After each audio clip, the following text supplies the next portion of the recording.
Of the late stalwart Veronica Sobukwe. Lucanyo, what have you got for us now?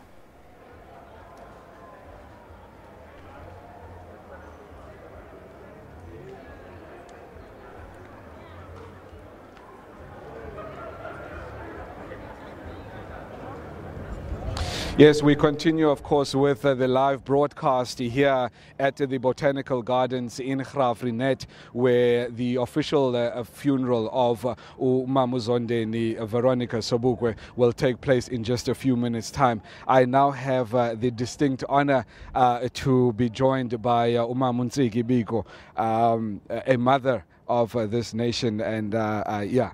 Ma'am, what an honor for me to meet you firstly, and also to be able to have the opportunity to talk to you, particularly about a friend of yours who has unfortunately passed. It's my pleasure too. I'm glad to be here, although sad, of course. The loss of Mama Sobukwe to all of us is a very sad occasion. Although we know that she was old, but losing a woman of that nature is just not easy to accept, but we have to accept it. What are some of your fondest memories, some of the fondest times that you shared with Mama Sobukwe? My fondest memories about Mama Sobukwe is when I attended the funeral of Utatu Robert Sobukwe. And at that time, I was still mourning the death of Steve Biko. So I came to the funeral, and we spent some time because I had experienced this before her. So we did talk a lot about being widows and having to bring up our kids as single parents. So obviously you then continued to have a relationship over the years, and what was she like as a person? Like, just try and put us in her home. What was she like when you knocked on her door? Very kind person, very warm, and I did visit her some years later with a friend of mine called Yoli Sols, who was a librarian at Forte at that time, but she has passed on now. So we had some time with her talking about everything that we thought we wanted to say to her as a mother. And another thing that we were sharing is this, that she was a nurse, I was also a nurse, so we were sharing that same portfolio or profession. What are some of the values that she espoused, Ma, that for us that are still here, that we should carry forward in her name? The kindness, the passion for communities. Although I don't know much about the things that she was doing here, but I know that she was fond of communities, a thing that is also a passion for me, that we need to take care of our communities. So we as women must emulate what she stood for. And now that she's no more, I wish we could carry on with her legacy. What do you think her message would be for a younger generation of women, particularly women that are in leadership positions? I'm sure she would encourage them to stand up for women, fight for the women's rights, and that women are not just appendages of men, but we must stand up and be counted as leaders. And I'm sure she died also wishing that we could have a woman president, like me. I mean, I would love to see a woman president.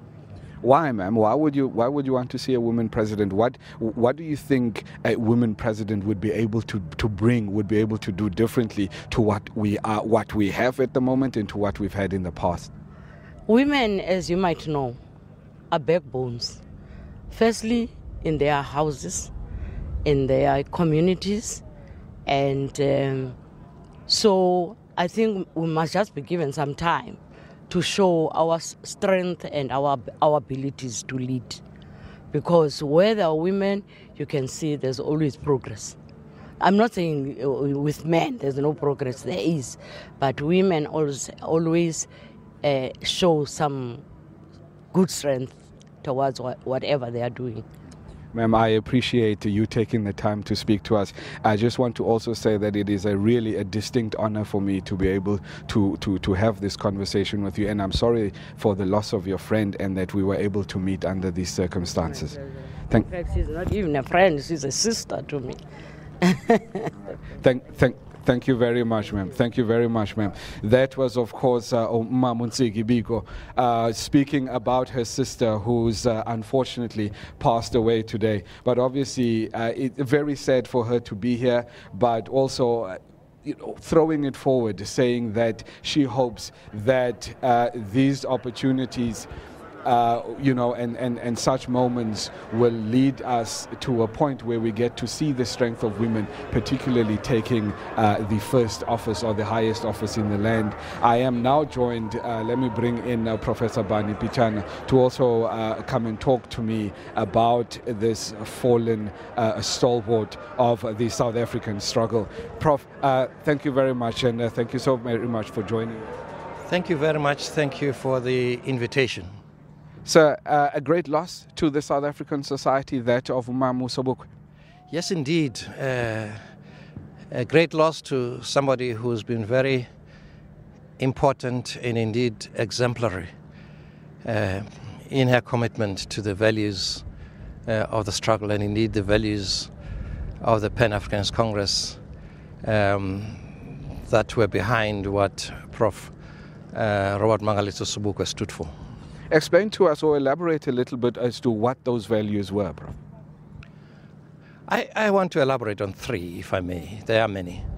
And the basis of this is that his own critical intellectual life and seeking after knowledge was very central to him.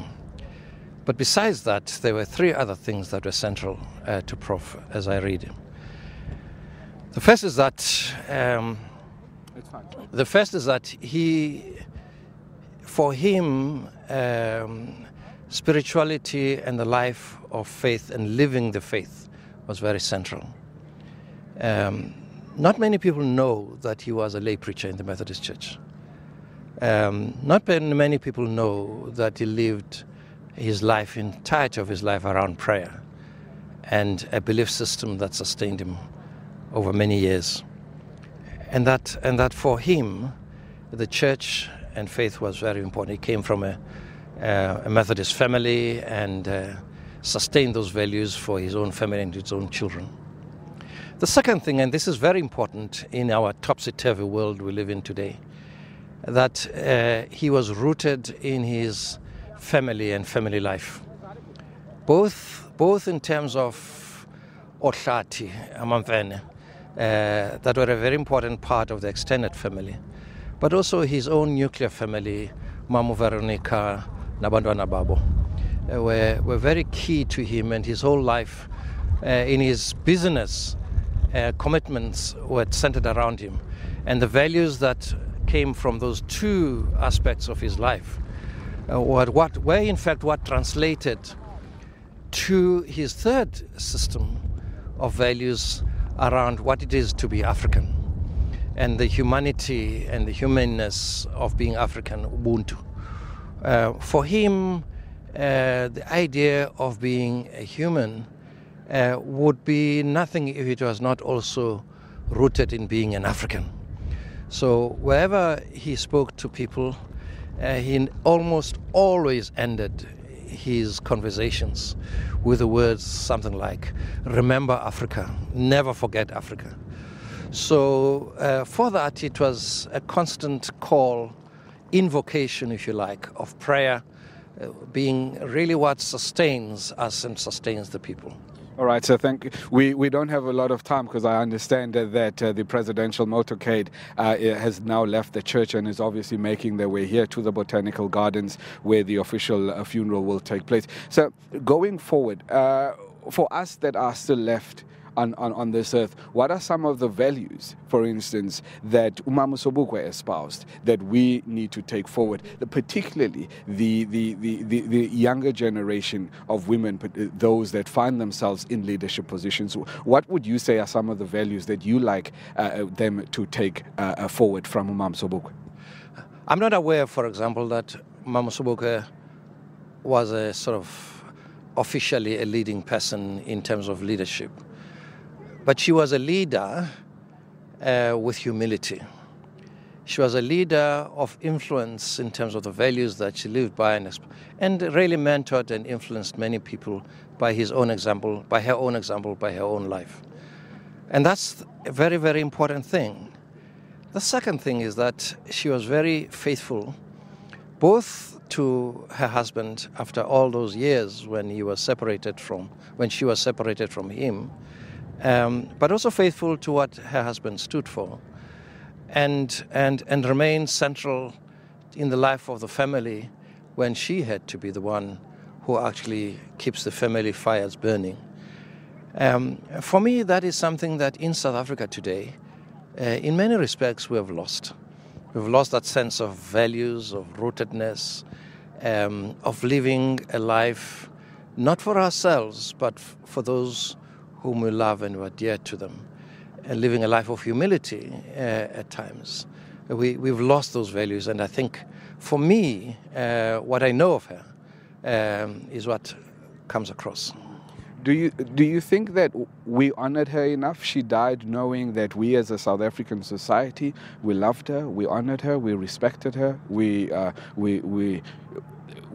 that she knew how much we cared about her. She's been ill and not so well disposed for the last year or so, as far as I understand it.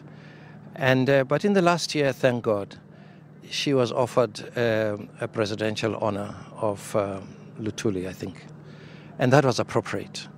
I have a feeling that she might not have wanted, she's not the kind of person who would have wanted to sort of be in the limelights and the shining lights.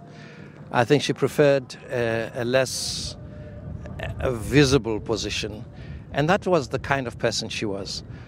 But that's not to say that, for example, many of us have said Robert Mangaliso Sobukwe deserved more recognition in our country, in the new South Africa, than he received. And therefore, maybe this may be the time when some of those things can now be put right. So I appreciate you taking the time to join us this morning. Thank you. Thank you very much. Thank you. Thank you. That was Professor Bani Pichana talking to us, obviously, about Mama Sobukwe, as well as her husband, Robert Mangaliso Sobukwe. What I'm learning, or what I'm coming to understand, is just how humble Mama Sobukwe was, and how she shunned the limelight, and how it was anything that she did was never about her, but was more about the community and the well-being of others. Professor Pichana there saying that he now hopes that the passing of Mama Sobukwe will be the opportunity, that spark that we as a nation afford the Sobukwe family for the role, the very critical role that they played in the advancement of the struggle against apartheid and, of course, the democracy that we enjoy today. I do understand that the presidential motorcade has left the church where the church service was taking place, and that they are making their way to the Botanical Gardens, and we do expect them soon. Unfortunately, I'm looking around and I don't really see any sort of movement for the time being. I can, however, hear that inside the marquee where the official funeral will be taking place, that guys and mourners are now entering there, and that they are in full voice. Let's take a listen.